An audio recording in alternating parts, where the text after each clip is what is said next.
While there is no gear treadmill in Guild Wars 2, there is plenty of grind for different sets of gear to be able to play different classes and playstyles within those classes. So for players who come to escape the gear grind but find themselves back in it because they're addicted to trying out new builds or are into multiple game modes, it can become a bit overwhelming. That's why I'll be showing a Necromancer build for the Harbinger specialization, which uses only one set of gear for all game modes, and swapping the trait templates, so you can work on getting one set of gear, and then the world is your oyster. If you want similar builds for other classes and specializations, check the One Build for All Game Modes playlist, linked in the description. For now, we'll go over the Harbinger mechanics. Harbingers, like Scourges, do not have a second health bar they can turn on to soak damage with, but they also do not have barrier to make up for this. In fact, they gain stacks of blight, which lowers their maximum health, so the Harbinger is the squishiest Necromancer specialization, but that doesn't come without benefits. Firstly, since Harbingers gain a bit of life force when entering Shroud, and since Harbingers do not use Shroud as a health bar, they can enter Shroud at any time and more reliably stay in Shroud. Unlike a Reaper, who you can starve of Shroud by hitting them, a Harbinger only loses Shroud over time. Also, those stacks of Blight which reduce your maximum health will give you extra health regeneration and can be consumed for more damage on some of your Shroud abilities. This risky playstyle ends up having a lot of sustain, so as long as you can position well and avoid damage, you'll be extremely overpowered due to the pronounced effect of the Shroud abilities. And we'll go over how to become immortal on this aggressive playstyle. The auto attack in Shroud is a ranged projectile that deals torment damage in an area around the target it lands on. This attack is already very fast, but since Harbingers get access to quickness in Shroud, the skill can stack up torment very quickly. The second Shroud skill is a shotgun effect, meaning it hits more of the projectiles the closer to the target you are, and they give more torment. The third skill is a leap, which doesn't do much other than give you some mobility, but if you have at least 5 stacks of Blight, it will consume that and give out 5 stacks of torment. The fourth skill is another leap, but this time it'll give an evade frame and will daze on the location.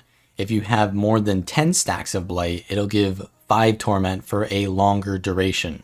This is the best skill for keeping you slippery and mobile, but it also does the most damage. So use it wisely depending on the situation to keep distance from your enemies or to engage on them. The fifth and last Shroud skill is Vital Draw.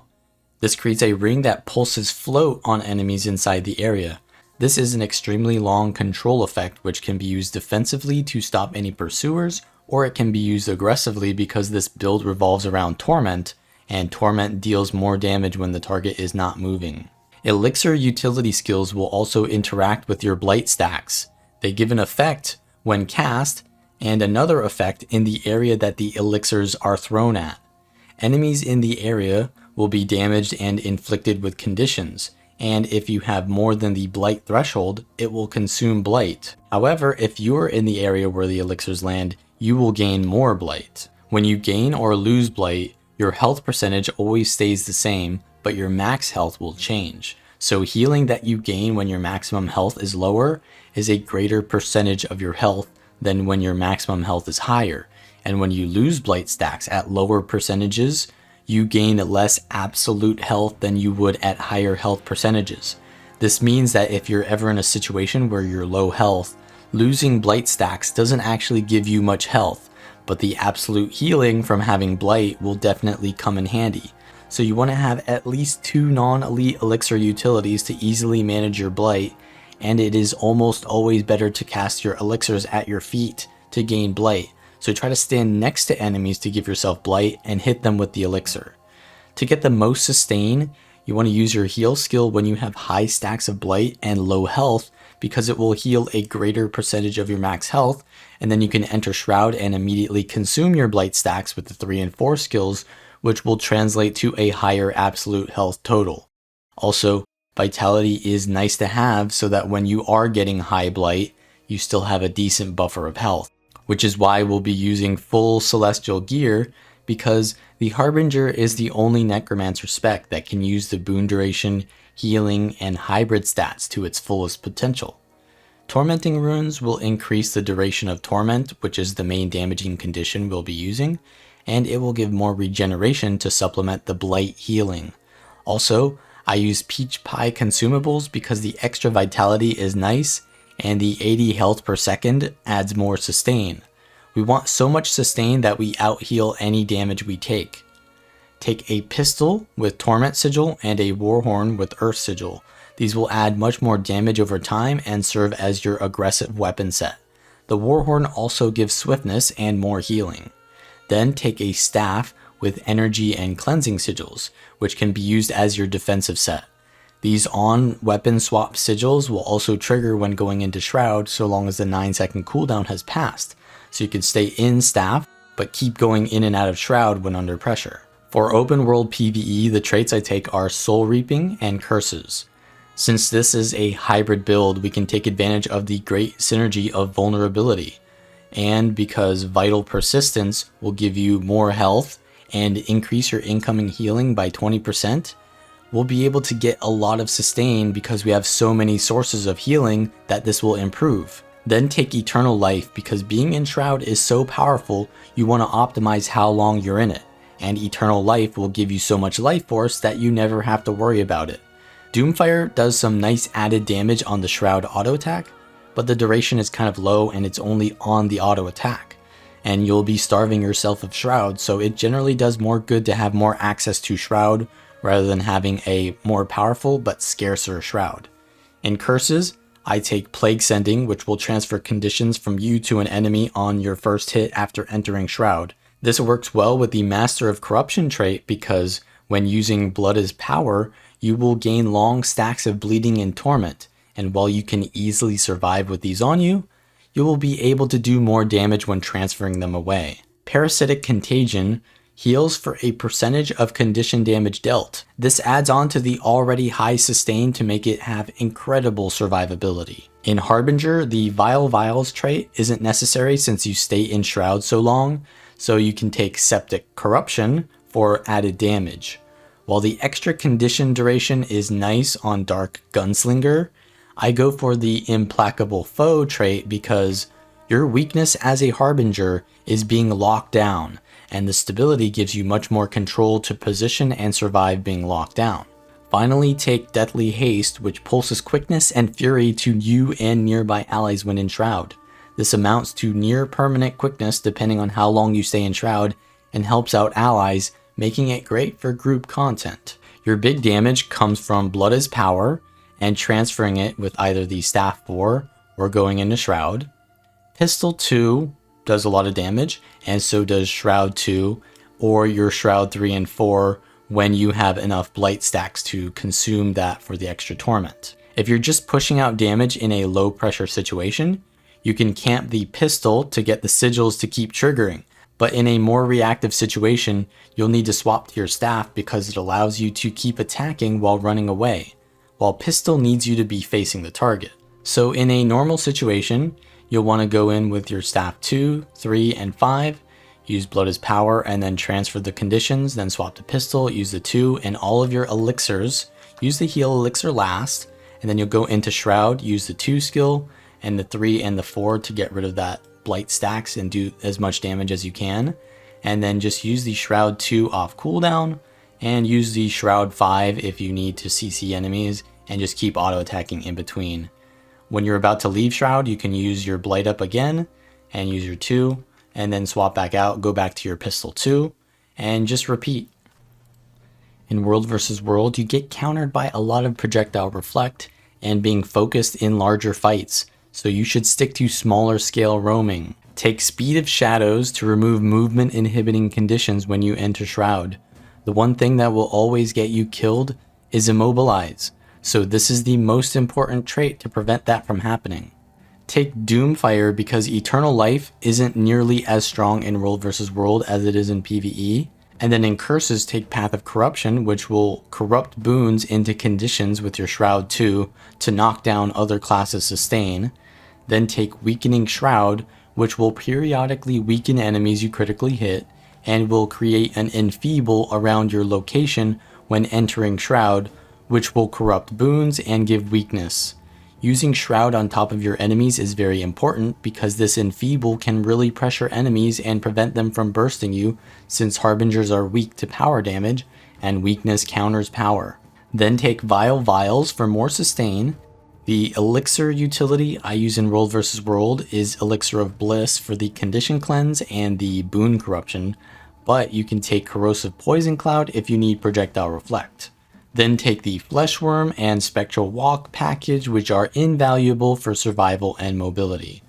Always have your Fleshworm set up in a safe spot towards your base, and start every engagement with staff marks. Also use elixirs early on to get Blight, since it can ramp slowly otherwise. Always use Pistol 2 and 3 before going into Shroud.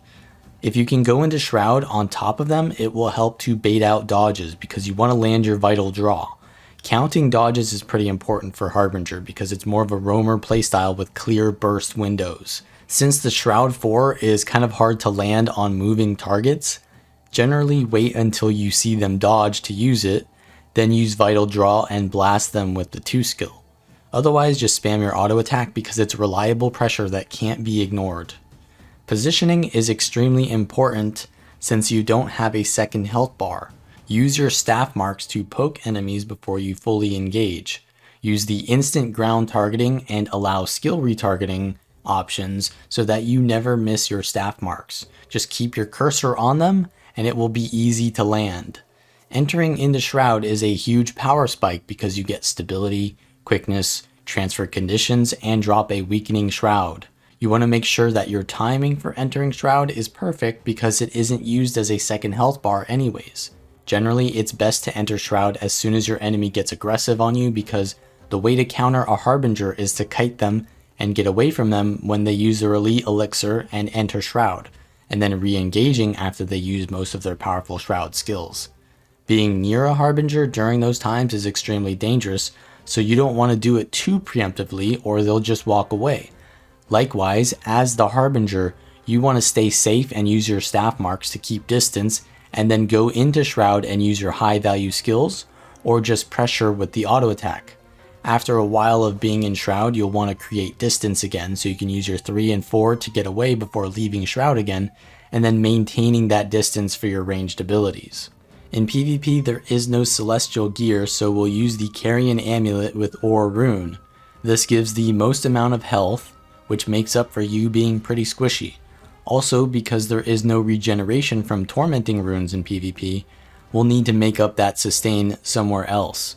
While soul reaping is nice, unfortunately we don't scale up enough to be able to afford it.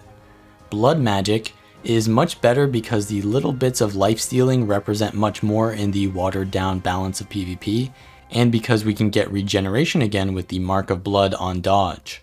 There's even more emphasis on entering and exiting Shroud in PvP because you want to keep triggering the on, entering, and exiting Shroud effects. Unholy Martyr gives cleanse whenever you leave Shroud, but it also sucks conditions from your allies when entering Shroud. This works well with curses because you have Plague Sending, so you can consolidate all of your team's conditions, and then with the Plague Sending transfer them back to your enemy. You'll often be doing this with the Shroud 2, which also corrupts 2 conditions, so you can put on a massive array of conditions on a target that they will struggle to cleanse, allowing you to pressure them further with your torment attacks. Also, I use Corrosive Poison Cloud instead of the Elixir of Bliss, because you don't want to be in Shroud that often. You want to be going in and out of Shroud to get these procs from Unholy Martyr, from Weakening Shroud, and from Plague Sending. Here's a ranked match as the Condition Harbinger. I put down my Fleshworm in the base because that's a good direction to port towards if I'm in danger. The role of this build is a DPS that has a little bit more mobility and less survivability, so I need to, in situations where I don't have support, play very safely, and that's why I'm using this ledge to use my staff marks and wait for my team who's on the node to go in. Now I'm going to give them my Corrosive Poison Cloud on node to give them a little bit more safety from projectiles and weaken enemies, but I need to go in and do damage now because they're taking a lot of pressure, so I go very aggressively. I go in Shroud And that's my hugest like power spike right there, is when I go into Shroud. And as soon as I am out of Shroud, I go back to being ranged, right? So that in and out playstyle is something you really have to get used to as a Harbinger, which isn't necessarily too evident on most Necromancer specs, who are kind of like just always going in. So once again, Harbingers, you go in when you go into Shroud, and then you back off once you go out of Shroud, because you need to be a little bit more mindful of your positioning when you don't have 2 health bars.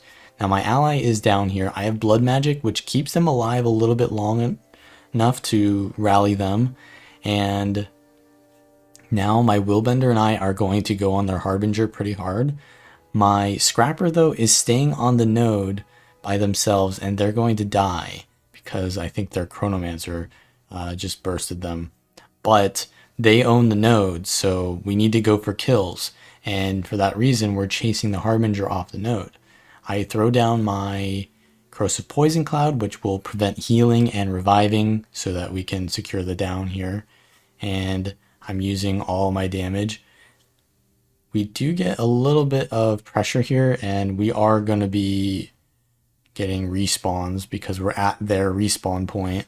So we kind of need to back off from that, especially because players are dying, and I'm at half health, so I'm not going to be able to go for the node here. I use my heal, and I'm going to go, and since I have my Shroud ready, I'm actually going to use Corrosive Poison Cloud and throw down a lot of my damage, and then I'm going to immediately get off the node. So once again, that's the in and out playstyle that you need to employ as a Harbinger, because you do a lot of damage, but you can't sustain it for long if you're getting pressured. So I've got my Shroud 3 there. You can see I had enough Blight to do extra damage with it. And yeah, you can get kills very, very quickly. Now we're going to chase the kill here on their Chronomancer because we've got momentum, because we've got kills. And just spamming auto attack because that's all we need to get the kill here. And the Shroud 3, yeah, putting a lot of torment on their down body. That's another thing, is that in situations where you're cleaving a down body, torment is really powerful because down bodies do not move and they take more damage from torment. But we're going to head into far because our allies are dying, and we want to split up the enemy team because we're not getting much value out of fighting at mid. So I'm going to go into far. Now, their Harbinger is going to fight me, but I'm a little bit ahead of them, so I can throw down staff marks to bait out their dodges before they come in. And I transfer after they transfer, which isn't bad, but then I get stunned by their pistol and eat their enfeeble. So I'm in a bad spot. I use my Corrosive Poison Cloud in a bad spot, and then they use theirs when I go in Shroud, so they get a lot of value out of their Corrosive Poison Cloud to prevent all of my damage. And they get a better trade, and they land their elite elixir on me. So I'm really pressured. I need to go in Shroud to transfer conditions, and I get a lot of them. I've got like 17 torment on them, but I am still way too low to fight back. If I get hit by anything, I'm dead, and the chill secures the kill on me. So while I do think that the Death Magic Harbinger is probably at a disadvantage because the pro uptime isn't really that high anyways, it's been nerfed. I have a lot more sustain on Blood Magic and a lot more team utility. I think Blood Magic is definitely better, but I just misplayed in that situation because I tanked all of their damage and they had a much more valuable Corrosive Poison Cloud that they won a lot of trade doing. But we're going to respawn and go help our team who are fighting for mid.